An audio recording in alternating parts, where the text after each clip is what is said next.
Ahojte pri dnešnom videu. Dneska si ukážeme, ako zakoreňovať vinič s odrezkou. Na zakoreňovanie odrezkov potrebujeme jednoročné drevo, ktoré si zakratíme na 3 až 4 očka. 1, 2, 3. 1, 2, 3. Odrezky musia byť krásne vyzreté, musia byť pekné zelené. Tesne pod spodným očkom si odrezok skrátime asi na centimeter a vrch si nechávame dlhší, ten môže mať 3-4 cm. Pri spodnom očku si narušíme kôru. Robím vám to aj zalamovacím nožikom, týmto ide ešte lepšie. A vyslepíme si spodné očko.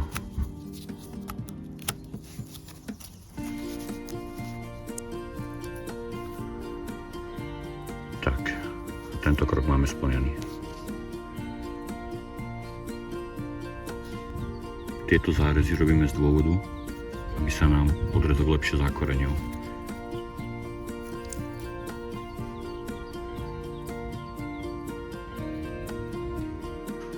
Takže presunuli sme sa dovnútra a na zvyšných odrezkov odstránime spodné pučiky.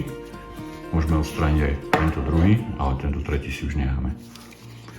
Na spodku si urobíme opäť zárezy,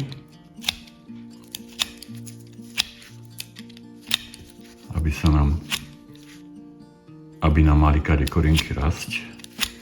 Oni budú samozrejme rásť aj tu od spodu. Toto ich ešte viacej podporí.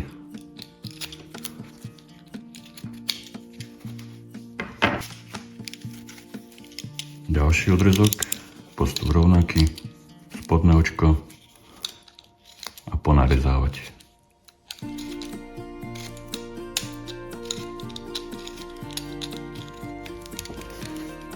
Ak by sme odrezky od niekoho dostali, alebo sme si ich kúpili a prídu nám už takto pekne narezané, tak nevždy vieme, akým smerom rastli, ale dá sa to zistiť úplne jednoduchým spôsobom.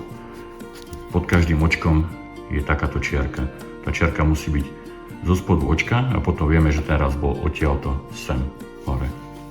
Takže takto rastlo.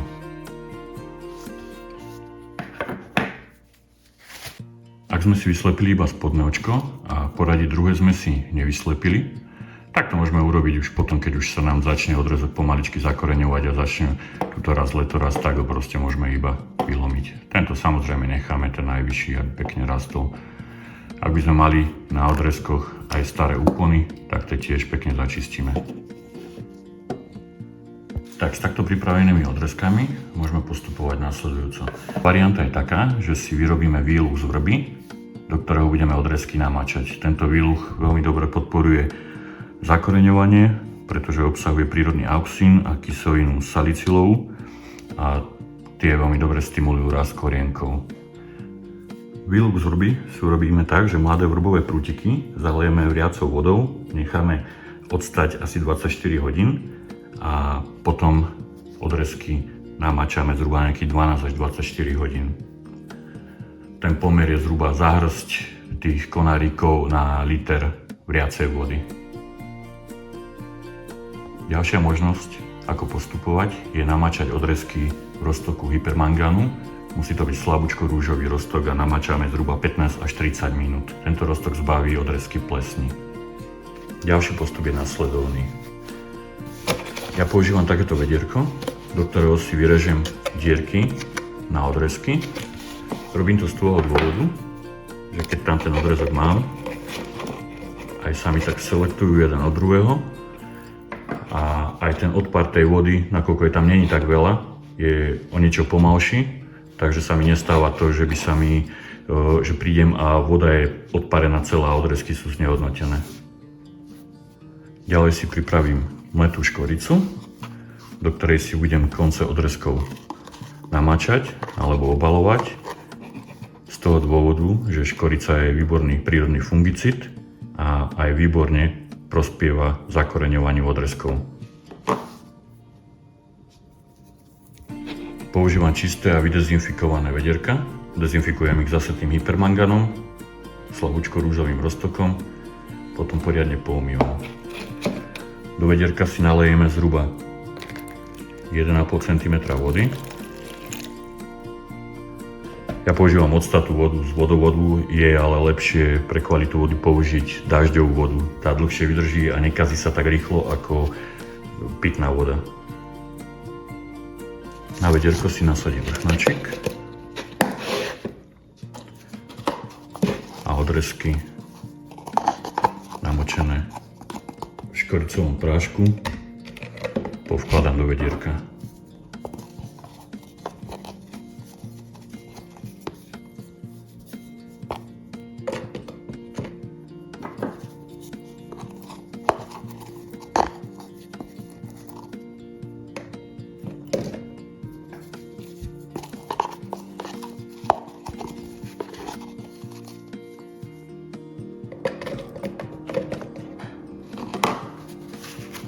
Ďalej ja ešte aj zatieram končeky, aby bol ten odpar vody z odrezkov čo najmenší.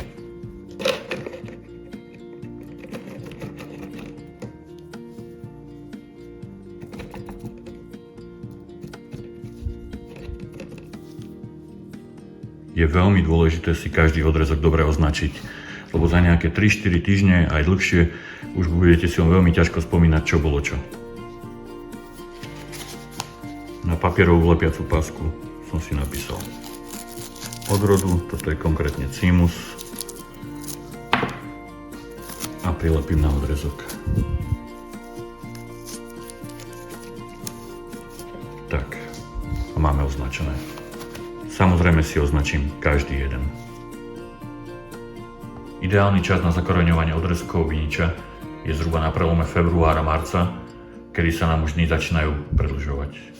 Keby sme začali skôr, musíme rastlinám umelo prisvedcovať. Takže a takto označené a pripravené odrezky si môžeme dať na parapetu, na slnečné okno. Pri teplote 20 až 25 stupňov nám odrezky zhruba za nejakých 3-4 týždne začnú púšťať korienky. V nasledujúcich 3 až 4 týždňoch zhruba každé 3-4 dní mením vodu vo vedierku. Je to z dôvodu toho, lebo voda sa vie pokaziť. Najlepšie je preto používať dažďovú vodu, tá vydrží oveľa dlhšie ako pitná voda. Samozrejme vždy vodu mením tým štýlom, že do vedierka nalejem opäť aklimatizovanú octatú vodu. Nedávam studenú vodu z točky, aby rastliny nedostali šok.